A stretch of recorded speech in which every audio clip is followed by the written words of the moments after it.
My grandmother was about, at the tallest, I would say 5'1", and she was probably old Italian woman. She was always looked old and Italian, always had an apron on with sauce on it.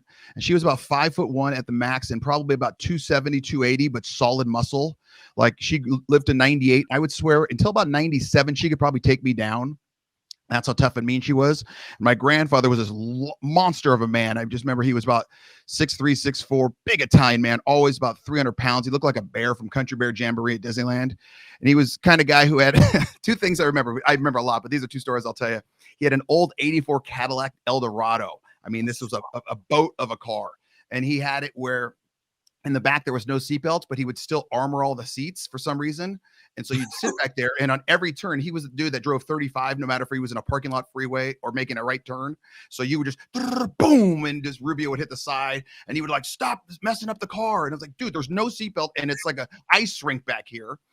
And the last story I tell you about my grandfather, I tell you what type of person he was. One day he calls me, Christopher, come here. And I'm probably 5 or 6. Come here. Come sit on my lap. He was eating his classic spaghetti. He has a spoon in one hand, a fork in the other. He goes, I'm going to teach you how to eat spaghetti. I said, okay. I don't think I've told you this, Monaghan. He goes, You put the fork in the spaghetti, you twirl 3 times onto the spoon, you eat it. And I go, well, why 3 times? He goes, any more than that, you're an asshole. And I said, okay, man, that's it. That